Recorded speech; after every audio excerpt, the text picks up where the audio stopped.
আসসালামু আলাইকুম। প্রিয় দর্শক, অঙ্গমঞ্চের আলোচনায় আপনাদের সকলকে আমন্ত্রণ জানাচ্ছি। আসসালামু আলাইকুম। নির্বাচনের এখনো পর্যন্ত প্রায় 1 মাস বাকি থাকতেই ভোটের ফলাফল যেন মানুষ এর মধ্যে পেতে শুরু করে দিয়েছেন। কারণ যেন তেন কোনো উপায়ে নয়, বিশেষ ডিজাইনে, বিশেষ বিশেষ আয়োজনে বিশেষ একটি শক্তিকে ক্ষমতায় আনতে ডক্টর ইউনূস সরকার মহাসমারোহে সব ধরনের আয়োজন সম্পন্ন করে রেখেছেন। তার কোনোটির অ্যাপ্লাই এরই মধ্যে শুরু হয়ে গেছে। এটি মানুষের মধ্যে বদ্ধমূল হতে শুরু করেছে এবং খেলা তো চলছে, চারিদিক থেকে নানান ধরনের খেলা চলছে। নির্বাচনের আগে আমাদেরকে অনেক কিছু দেখতে হবে। কি কি খেলা এর মধ্যে আমাদের সামনে উপস্থিত হয়েছে আমি সে বিষয়ে আসছি। তার আগে খুবই গুরুত্বপূর্ণ একটি বিষয় আপনাদের দৃষ্টি আকর্ষণ করতে চাই। যুক্তরাষ্ট্রকে আওয়ামী লীগকে নিয়ে সরকারের কাছে কোনো প্রস্তাব দিয়েছে আমরা জানি না। আদৌ এ ধরনের কোনো কিছুর ঘটার সম্ভাবনা এই মুহূর্তে আছে কিনা তাও জানি না। তবে নির্বাচনকে সামনে রেখে যুক্তরাষ্ট্রের একাধিক কূটনীতিক এই মুহূর্তে বাংলাদেশ সফর করছেন। যেমন সফররত 2 কূটনীতিক, যুক্তরাষ্ট্রের সাবেক ভারপ্রাপ্ত under secretary of state Albert গম্বিস এবং সাবেক অ্যাম্বাসেডর অ্যাট লার্জ মর্সপ্যান, এই 2 ব্যক্তি ডক্টর মোহাম্মদ ইউনূসের সঙ্গে বৈঠক করেছেন। বৈঠকে কি কি বিষয় নিয়ে আলোচনা হয়েছে? আসন্ন নির্বাচন, জুলাই গণঅভ্যুত্থান এবং পরবর্তী অবস্থা, গণভোট, নির্বাচনকে লক্ষ্য করে ভুয়া খবর এবং মিস ইনফরমেশন, রোহিঙ্গা সংকট ইত্যাদি ইত্যাদি বিষয় নিয়ে আলোচনা হয়েছে। তার মধ্যে খুব গুরুত্ব সহকারে যে বিষয়টি উঠে এসেছে এবং গণমাধ্যমে বেশ গুরুত্বের সঙ্গে এসেছে তা হচ্ছে রিকনসিলিয়েশন এবং নির্বাচনকে সামনে রেখে গুজব বা মিস ইনফরমেশনের বিষয়গুলো। প্রধান উপদেষ্টা যেই কথাগুলো বলেছেন তা একটু আপনাদেরকে শোনাই, ভেরি ইন্টারেস্টিং। তিনি বলছেন আওয়ামী লীগ ভুল স্বীকার করলে রিকনসিলিয়েশন সম্ভব।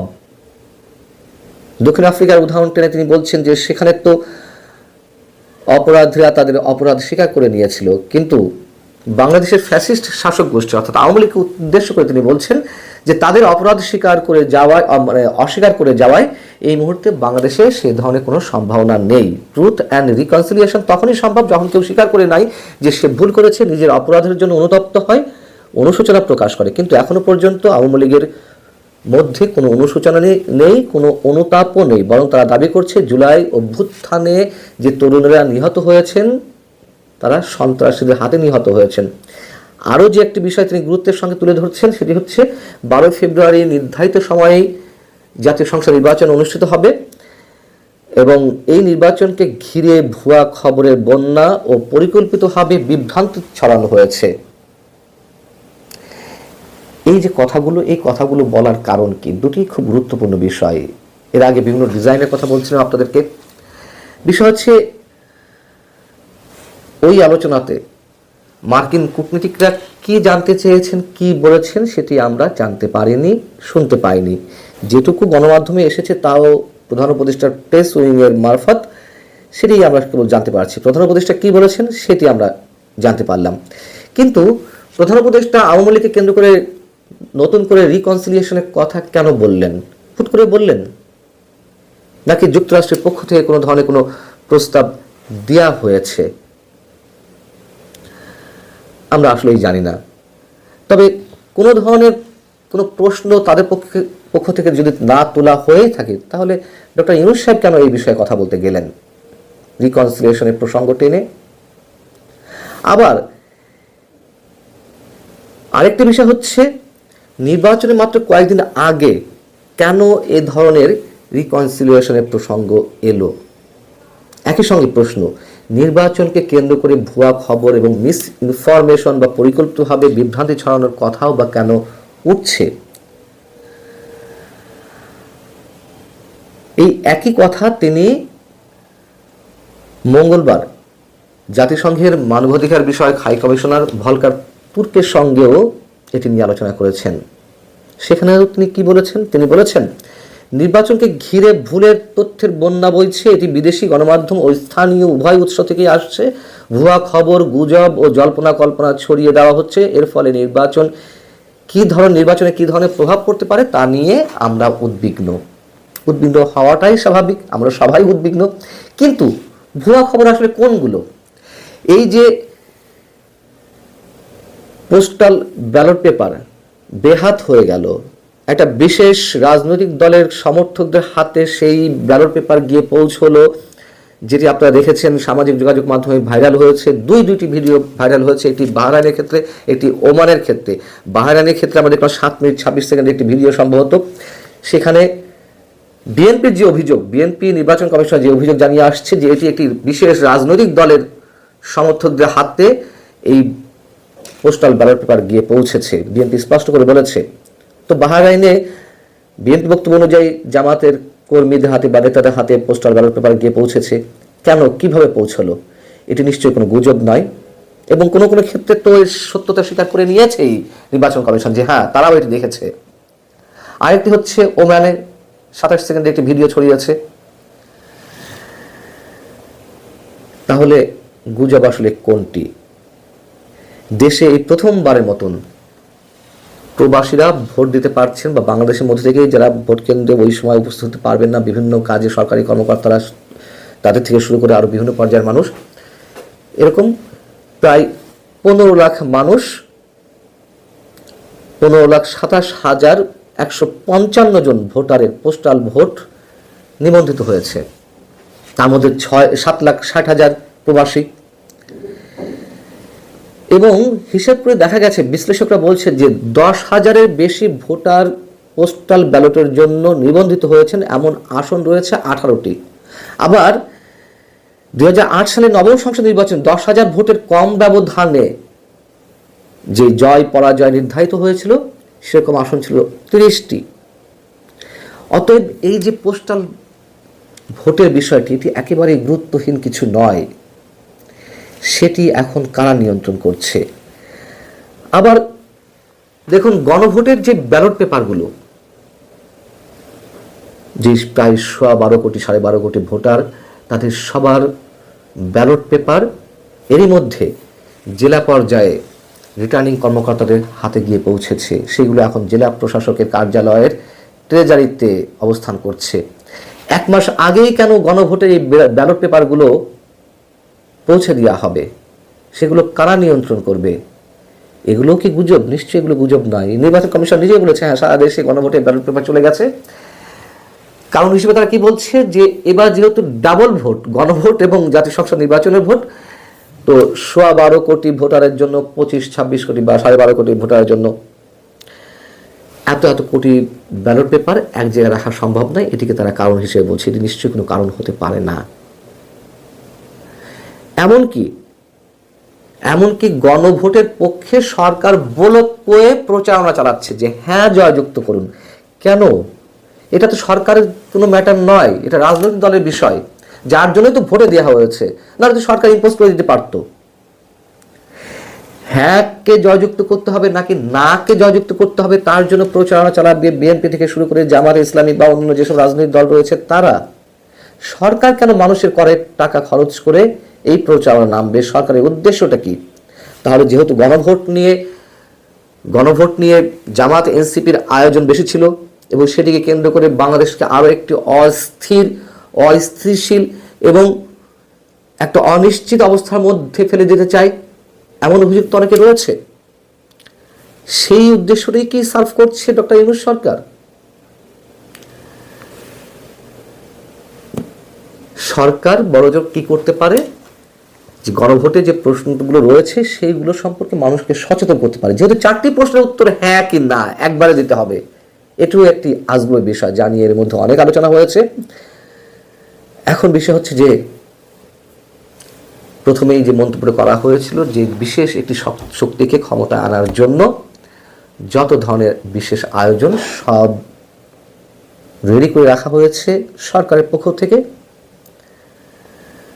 এবং যেই বিষয়গুলো আমাদের সামনে এলো বা আপনাদের সামনে আমি উপস্থিত করলাম, এগুলো কি সব ম্যাটিকুলাস ডিজাইনের অংশ নয়? আর খেলার কথা বলছিলাম, বহিঃশক্তির খেলাও রয়েছে, সেগুলো আমাদের সামনে স্পষ্ট হবে। মধ্য কথা, এই যে নির্বাচন হতে যাচ্ছে, কোনো মানদণ্ডেই এটি কোনো নির্বাচন নয়। সেটি 2014 নির্বাচন হোক বা 2024 নির্বাচন হোক, 2018 হোক, সেগুলোর চেয়ে কোনো অংশে কম বিতর্কিত হতে যাচ্ছে না, বরঞ্চ আরও জঘন্য কিছু হতে যাচ্ছে।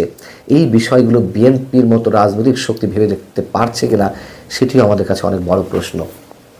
ভালো থাকুন সবাই, আল্লাহ হাফিজ। আমাদের নোবেল বিজয়ী অধ্যাপক প্রধান উপদেষ্টা ডক্টর মোহাম্মদ ইউনূস তিনি দাবি করছেন যে তার সরকারের সময় গত 1.5 বছরে যা হয়েছে তার কিছুই গত 17 বছরও হয়নি, অর্থাৎ শেখ হাসিনার সরকারের সময়ে হয়নি। কথা সত্য, অনেক কিছুই গত 17 বছরে হয়নি। যেমন থানায় গিয়ে কোনো আত্মস্বীকৃত খুনি নিজেকে আবারও খুনি দাবি করে এক পর্যায়ে হুমকি দিতে পারেন পুলিশকে, অথচ তাদের কাউকেই গ্রেপ্তারের আওতায় আনা হয় না, তাদের বিরুদ্ধে কিছু করা হয় না। এ ধরনের অনেক বিষয়ই তো শেখ হাসিনা সরকারের সময় হয়নি, তাই না? তার বিরুদ্ধে আরও অনেক ধরনের অভিযোগ থাকতে পারে, কিন্তু এইসব বিষয় তো হয়নি। আপনারা নিশ্চয়ই এর মধ্যে একটি ভিডিও দেখেছেন, ইউটিউবে বেশ ভাইরাল হয়েছে, সামাজিক যোগাযোগ মাধ্যমে ভাইরাল হয়েছে। হবিগঞ্জের শায়েস্তাগঞ্জ থানায়, এই থানায় গিয়ে বৈষম্য বিরোধী ছাত্র আন্দোলনের এক নেতা প্রকাশ্যে থানার ওসিকে হুমকি দিয়ে আসেন যে বানিয়াচং থানা কিন্তু আমরাই পুড়িয়ে দিয়েছিলাম, এসআই সন্তোষকে আমরাই জ্বালিয়ে দিয়েছিলাম। বিষয়টি ঘটেছে শুক্রবার, বৃহস্পতিবার রাতে ছাত্রলীগের কোন এক কর্মী বা নেতাকে আটক করা হয়। সে আবার হয়তো হবিগঞ্জ জেলা শাখার বৈষম্য বিরোধী ছাত্র আন্দোলনের সাধারণ সম্পাদক মাহাদি হাসান, তার খুব কাছের মানুষ। তাকে ছাড়াতে তার সাঙ্গপাঙ্গ বা তার দলের লোকজনকে নিয়ে থানায় যাওয়া হয় ওসিকে শাসাতে, যে কেন ছাত্রলীগের নেতাকে ছাড়া হচ্ছে না। তিনি আর কি কি বলেছেন একটু ছোট করে বলি। তিনি যা বলেছেন তার কোনোটিই কিন্তু মিথ্যা নয়, সবই সত্য। এদিক থেকে তার সততা আমরা নিঃসন্দেহে পরিমাপ করতে পারি। মাহাদি হাসান বলছেন, আমার পরিচয়টা দিই, আমি এই মুভমেন্টে মানে বৈষম্য বিরোধী ছাত্র আন্দোলনে হবিগঞ্জ জেলার প্রধান সমন্বয়ক ছিলাম। আমি বৈষম্য বিরোধী ছাত্র আন্দোলনের হবিগঞ্জের বর্তমান সেক্রেটারি। আমি স্ট্রিক্টলি এখানে এসেছি, আমাকে বলতে হবে আমার ভাইকে কেন গ্রেপ্তার করা হলো এবং কেন বার্গেনিং করা হলো। আমার এতগুলো ছেলে এখানে কি ভাইসা আসছে নাকি? তিনি বলছেন, আমরা বানিয়াচং থানাকে পুড়িয়েছিলাম, তার প্রতিবাদে আমাদের ভাইকে হত্যা করা হয়েছিল। এই হবিগঞ্জের ছেলে আমরা এখানে দাঁড়িয়ে আছি।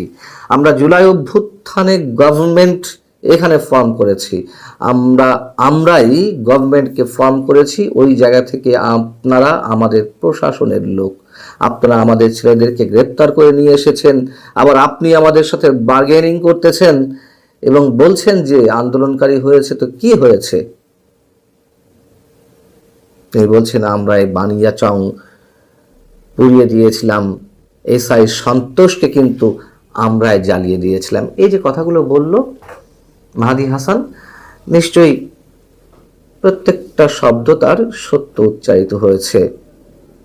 এবং যেই হুমকি পুলিশকে দেওয়া হলো, থানার ওসিকে দেওয়া হলো, সেগুলো কিন্তু অমূলক নয়। এরকম হুমকি ধামকি তো আমরা শুনে আসছি গত 16 মাস ধরে। কোনো কিছুই মিথ্যা নয়। এবং এই বৈষম্য বিরোধী ছাত্র আন্দোলনের নেতাদের ঘাড়ের উপরে ভর করে যে ডক্টর মোহাম্মদ ইউনূস প্রধান উপদেষ্টা হয়েছেন, তিনি এখনো পর্যন্ত টিকে আছেন, সবই তো সত্য কথা, একটা কথাও তো মিথ্যা নয়। ডক্টর মোহাম্মদ ইউনূস নিজেই তো স্বীকার করেছেন সবকিছু। যাই হোক, এগুলো পুরনো কথা। বানিয়াচং থানার কথা নিশ্চয় আপনাদের মনে আছে, 2024-এর 5 আগস্ট হাজার হাজার মানুষ এই বৈষম্য বিরোধী ছাত্র আন্দোলনের সঙ্গে যারা ছিলেন তারা পুলিশ সদস্যদেরকে সেই থানার মধ্যে অবরুদ্ধ করে রাখেন, থানা ঘেরাও করেন এবং একটা পর্যায়ে পুলিশ সদস্যদের একজন যারা অবরুদ্ধ হয়ে পড়েছিলেন এসআই সন্তোষ, তাকে ছিনিয়ে নিয়ে পিটিয়ে হত্যা করা হয় এবং পরদিন সকালে প্রকাশ্যে গাছের সঙ্গে ঝুলিয়ে রাখা হয়।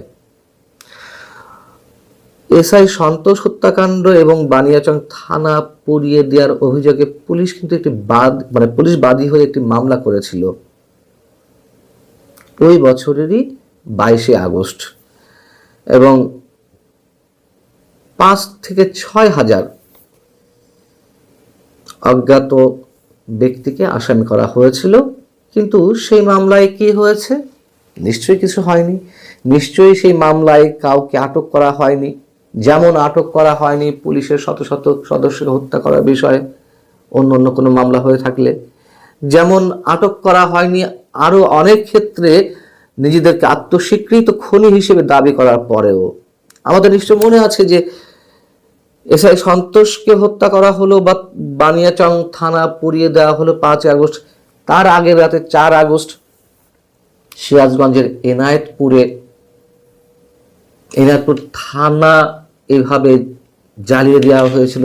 14 জন পুলিশ সদস্যকে একসঙ্গে হত্যা করে গাছের সঙ্গে ঝুলিয়ে রাখা হয়েছিল। সেই বিষয়টি আবার প্রকাশ্যে বিএনপি নেতারা দাবি করেন যে আমরা যদি এই পুলিশ সদস্যদেরকে হত্যা না করতাম তাহলে 5 আগস্ট অভ্যুত্থান হতো না। এবং সেই ঘটনাকে আবার নিজেদের কৃতিত্বের দাবিদার আরো অনেকে, এনসিপি নেতারা কখনো কখনো দাবি করেছেন, জামাত বা শিবিরের নেতাকর্মীরা দাবি করেছেন যে ঘটনা আমরা ঘটিয়েছি, মেট্রো রেল আমরা পুড়িয়ে দিয়েছি। বৈষম্যবিরোধী ছাত্র আন্দোলনের নেতারা প্রকাশ্যে ঘোষণা করে এবং এইগুলোর প্রত্যেকটা বিষয়ের কৃতিত্বের দাবিদার হতে গিয়ে প্রতিযোগিতা দেখেছি আমরা। জামাত শিবিরের সাথে বিএনপির সাথে বৈষম্যবিরোধী ছাত্র আন্দোলনের নেতাদের, কিন্তু কারোর বিরুদ্ধে কোনো ব্যবস্থা নেওয়া হয়নি। এমনকি এই যে হবিগঞ্জের শায়েস্তাগঞ্জ থানায় গিয়ে বৈষম্যবিরোধী ছাত্র আন্দোলনের যে নেতা মাহাদি হাসান, তিনি যে প্রকাশ্যেই ঘোষণা দিলেন যে বানিয়াচং থানা কারা পুড়িয়ে দিয়েছিল, এসআই সন্তোষকে কারা হত্যা করেছিল, নিজেদের কথা নিজেরা দাবি করলেন। সেই বিষয়ের পরেও তাকে এখনো পর্যন্ত আটক করা হয়নি, তার বিরুদ্ধে কোনো ধরনের কোনো ব্যবস্থা নেওয়া হয়নি। গণমাধ্যমের পক্ষ থেকে সংশ্লিষ্ট থানার ভারপ্রাপ্ত কর্মকর্তাকে যখন ফোন করা হয় তিনি ফোন ধরেননি। কি বলবেন তিনি? তার তো বলার কিছু নেই। পুলিশ তো এখনো একটা ট্রমার মধ্যে আছে, ভয়ের মধ্যে আছে। এক শ্রেণী পুলিশ যেমন যে শত শত মামলা হয়েছে সেই মামলায় যাদেরকে আসামি করা হচ্ছে বা অজ্ঞাত হিসেবে যাদের নাম ঢুকিয়ে দিচ্ছে, লাখ লাখ কোটি কোটি টাকার বাণিজ্য হচ্ছে। আবার আরেক শ্রেণীর পুলিশ এখনো ট্রমার মধ্যে রয়েছে, ভয়ে গুটিসুটি মেরে আছে কোনোভাবে হাজিরা দেওয়া তাদের কর্মক্ষেত্রে। এই তো, আর তো কিছু না। সেই জায়গা থেকে কিভাবে এই ছাত্র নেতাদের বিরুদ্ধে পুলিশ কথা বলবে? তাদের ভয়ঙ্কর রূপ সম্বন্ধে নিশ্চয় অবগত আছেন তারা। এই যে পুলিশে অস্ত্র লুট হলো, হাজার হাজার অস্ত্র, সেই অস্ত্রগুলো কোথায়? উদ্ধার করা হয়েছে একটিও? মানুষ জানে কিছু? কোনো ধরনের জবাবদিহিতা আছে ডক্টর মোহাম্মদ ইউনূস সরকারের? এই যে ঐতিহাসিক সরকার, কালা বধির একটা সরকার, কিন্তু যা করার করে যাচ্ছে। আগেও বলেছি, আবারও বলি, জাতিসংঘ থেকে এই আন্দোলনকে কেন্দ্র করে যে 1400 মানুষ হত্যাকাণ্ডের কথা বলা হয়েছে, দাবি করা হয়েছে, সেই 1400 মানুষ হত্যাকাণ্ডের শিকার তো শুধুমাত্র 5 আগস্ট পর্যন্ত হননি, 15 আগস্ট পর্যন্ত তদন্তগুলো করা হয়েছে। এবং সরকার যেখানে বলেছিল যে 832 জন 5 আগস্টের আন্দোলনে নিহত হয়েছেন, সরকারের প্রজ্ঞাপন করা বক্তব্য, তাহলে বাকি মানুষগুলো কাদের দ্বারা নিহত হলেন? 5 আগস্ট পরে তো আওয়ামী লীগ ছিল না, অনেকবার উচ্চারণ করেছে, কিন্তু এইগুলো সরকার আমলে নেয় না। জাতিসংঘ যে বললো 1400 মানুষ হত্যাকাণ্ডের শিকার হয়েছে 15ই আগস্ট পর্যন্ত 2024-এর, সেটিও সরকার আমলে নেয় না। ওই যে 1400 সংখ্যাটি পেয়েছে, এটি আওয়ামী লীগ হত্যা করেছে বলে চালিয়ে দিচ্ছে।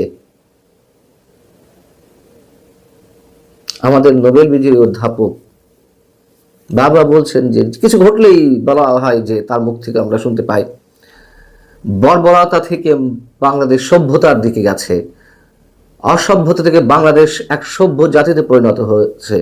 এইগুলোই সভ্যতার নমুনা। এমন নজির নিঃসন্দেহে কেবলমাত্র একজন নোবেল বিজয়ী অধ্যাপক সরকার প্রধানের দেশেই আছে, আর কোথাও নেই। যে থানায় গিয়ে আত্মস্বীকৃত খুনিরা উল্টো হুমকি দিয়ে আসে, নিজেদেরকে আবার খুনি বলে দাবি করে, হত্যাকারী বলে দাবি করে, কিন্তু তাদের বিরুদ্ধে কোনো কিছু এই দেশে কোনো ব্যবস্থা নেওয়া হয় না। ভালো থাকুন সবাই, নিরাপদে থাকুন। আল্লাহ হাফিজ।